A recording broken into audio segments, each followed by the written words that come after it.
Have you ever felt that sharing too much with your family sometimes does more harm than good? As we get older, there's a natural tendency to want to be open and honest with our loved ones, believing that full transparency is always the best approach. But the truth is, some things are better kept private, not out of secrecy, but out of wisdom. Not everything needs to be shared, and in some cases, keeping certain matters to yourself can protect both your peace of mind and your relationships. In this video, we're diving into 5 things you may want to keep to yourself after 65. These are not about deception or shutting people out, but rather about maintaining independence, avoiding unnecessary stress, and ensuring that your personal boundaries are respected. You might be surprised by how much peace can come from keeping a few select matters private.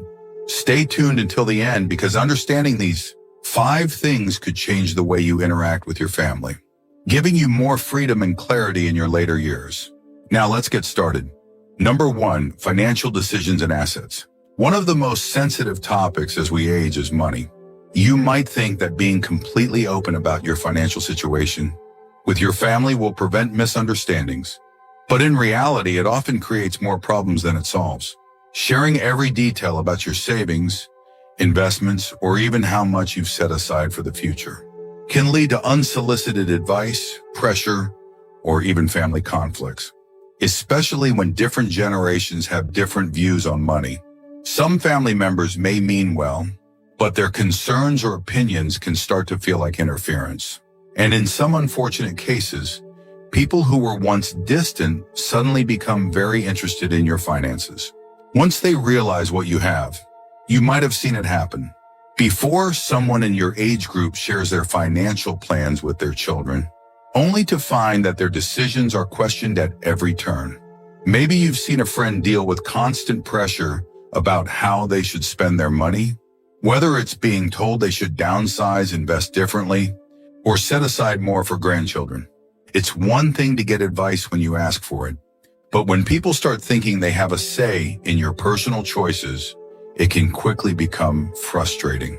And the reality is, once you let people in on your full financial picture, you can't take that knowledge back. There's also the matter of personal control. If your family starts seeing you as someone who's not making the best financial decisions, they might feel justified in stepping in, sometimes with good intentions, but not always in a way that respects your independence. You might hear comments like, "Are you sure you should be spending that much? Or wouldn't it be smarter to give some of that away now instead of later?" And even if no one directly pressures, you just knowing that others are watching and analyzing your choices can feel uncomfortable. This doesn't mean you should never talk about finances with your family. It's smart to have clear estate plans and to communicate necessary details when the time is right. But you don't have to share everything. The exact amount of money you have, what you spend on yourself, or even whether you've made a new investment, these are things that are yours to manage. If keeping some financial matters private allows you to enjoy your life without unnecessary opinions or pressure, then that's not secrecy, it's wisdom. Number 2, health concerns that are not urgent. As we age, it's natural to experience more health issues. And sometimes we feel the urge to share every little ache, pain, or discomfort with family. After all, they care about us, and we want them to know what's going on. But there's a difference between keeping loved ones informed about important medical matters and overwhelming them with every minor issue. Constantly sharing every little health concern can sometimes create unnecessary worry, stress, or even lead family members to start making decisions for you before it's necessary. You might have experienced this before, mentioning a small issue like joint pain or fatigue, and suddenly finding yourself in the middle of a debate about whether you should see a doctor, change your diet, or take a new supplement. Family members, especially younger ones, often mean well, but their concern can turn into pressure. Before you know it, they're researching treatments, scheduling appointments, or even making comments like, "You really need to take better care of yourself," as if you haven't been managing your own health for decades. There's also a psychological side to this. If you constantly talk about your health issues, even the minor ones, your family may begin to see you as someone who is declining faster than you really are. They might start treating you differently, assuming that you're more fragile or incapable than you actually feel. And once people see you in that light, it can be difficult to change their perception. Suddenly, they're hesitant to include you in certain activities, questioning your ability to travel or suggesting that maybe you need extra help, when all you did was mention that your knees were aching more than usual that day. Of course, it's important to communicate major health concerns, especially when they impact daily life or require family support. But choosing to keep minor issues to yourself doesn't mean you're being dishonest. It simply means you're protecting your own autonomy. You have the right to manage your health without unnecessary interventions or stress. Sometimes silence is the best way to maintain control over your own well-being. If you're still watching this video and finding these insights valuable, please comment number 2 below to let me know you're here. And if you haven't subscribed yet, I recommend you subscribe and turn on the bell so you don't miss any videos. Your support helps us continue creating good content to inform and inspire you. Now let's move forward. Number 3, your true thoughts on family conflicts.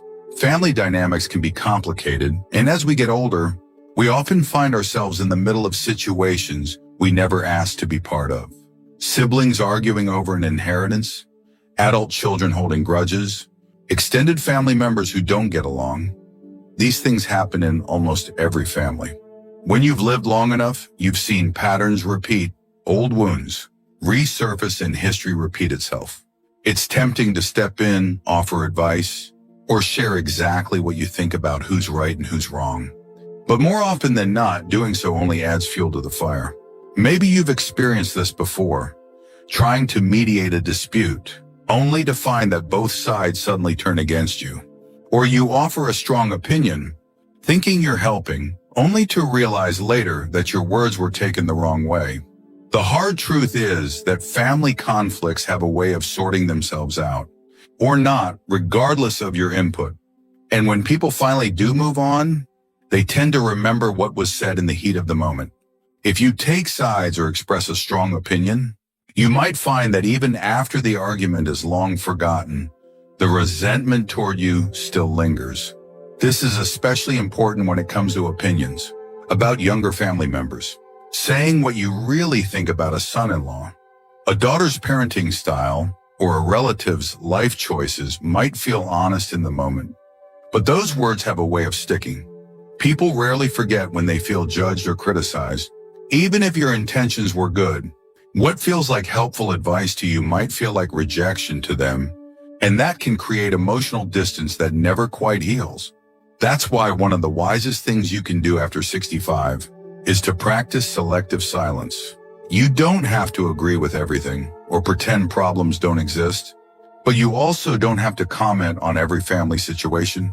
Instead of giving an opinion, sometimes the best response is a simple, "I hope things work out for the best," or "I trust you'll make the right decision." This allows you to stay connected without getting pulled into drama that ultimately isn't yours to fix. Keeping certain thoughts to yourself can be the key to maintaining peace, not just for your family, but for yourself. Number 4, your regrets about the past. As the years go by, it's natural to reflect on the past, on choices made, opportunities missed, and paths not taken. Regret is something that everyone experiences in one way or another, but that doesn't mean it always needs to be shared, especially with family. You might feel the urge to talk about things you wish you had done differently, whether it's how you handled your career, how you raised your children, or decisions that shaped your life. But what you see as honesty or self-reflection can sometimes be misinterpreted by those closest to you. When parents or grandparents express regret about the past, children often take it personally. If you mention that you wish you had spent less time working and more time with family, your children might hear, "I wasn't a good enough parent." If you say you regret not moving to a different city or pursuing a different dream, they might take it as an indirect way of saying your life with them wasn't fulfilling. Even if that's not what you meant, those words can linger and create unnecessary guilt or resentment. The same goes for regrets about relationships. Talking about a past love, even in a harmless way, can make your spouse or family members feel like they were a second choice. Even reflecting on friendships that drifted apart or opportunities that slipped away can shift the way people see you. Instead of remembering the strong, resilient person they've always known, they might start seeing you as someone who is stuck in the past. That's why some regrets are best kept to yourself. It's okay to think about them, to process them, and even to learn from them. But dwelling on them in front of family doesn't change what's already happened. More often than not, it only places a burden on those who love you. The past can't be rewritten, but the way you carry it forward is entirely up to you. If you're still watching this video and finding these insights valuable, please comment number 4 below to let me know you're here. And if you haven't subscribed yet, I recommend you subscribe and turn on the bell so you don't miss any videos. Your support helps us continue creating good content to inform and inspire you. Now let's move forward. Number 5, the full extent of your financial situation. Money is one of the most complicated topics in any family. It can bring people together, but it can also create tension, misunderstandings, and even conflict. As you get older, you may feel the need to share more details about your financial situation with your family, whether it's how much you've saved, what you plan to leave behind, or even financial struggles you're facing. While there are some cases where it makes sense to discuss certain financial matters, being too open about money can sometimes do more harm than good.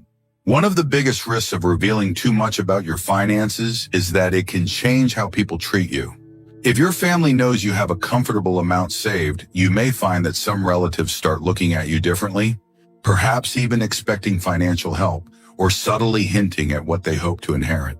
On the other hand, if you reveal that you're struggling, you might find that your loved ones start worrying about you too much, or in some cases, even questioning your financial decisions. Either way, money has a way of shifting relationships, and once that happens, it's hard to undo. There's also the issue of independence. As you get older, the more your family knows about your finances, the more they may feel entitled to give you financial advice, whether you ask for it or not. Some might even start making decisions on your behalf, thinking they're helping when, in reality, they're taking away your ability to manage your own affairs. You might suddenly find yourself being told where you should live, how you should spend, or what's best for you, all because you share details that, in hindsight, might have been better kept private. Of course, this doesn't mean you should keep everything secret.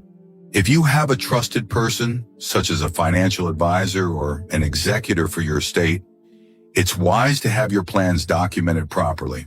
But outside of that, the best approach is often to share only what is absolutely necessary and nothing more. Keeping certain details to yourself allows you to maintain control over your own financial future, while avoiding unnecessary stress, tension, or unwanted advice. If you've ever noticed how discussions about money can change the way people interact, you already understand why this is one of the most important things to be mindful of. In the end, your finances are yours to manage, and keeping some details private ensures that your relationships with your family remain built on love and respect rather than financial expectations. Final thoughts. As we wrap up this video, take a moment to reflect on the 5 things we've discussed.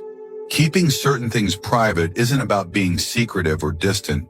It's about protecting your peace, your dignity, and your relationships. Not everything needs to be shared, and sometimes the wisest choice is knowing what to hold back. Think about your own life. Have you ever shared something with family only to realize later that it changed how they saw you? Or maybe you've held back from saying something and realized later that it was the right decision. Wisdom often comes from experience, and as we grow older, we learn that some things are best kept to ourselves. The beauty of aging is that you gain clarity on what truly matters: your peace of mind, your independence, and the quality of your relationships. Being selective with what you share allows you to maintain control over your own life while keeping your connections strong. It's not about shutting people out, but about preserving what makes those relationships meaningful. We'd love to hear from you. Leave a comment below and share one thing you learned today and how you plan to use it in your life. Your thoughts are important to us, so don't hesitate to share them. Reading your comments gives us great motivation and encouragement. If you enjoyed this video and found it helpful, please like, subscribe, and share. Your support helps us continue creating good content to inform and inspire you. Thanks for watching, and we look forward to seeing you in the next video.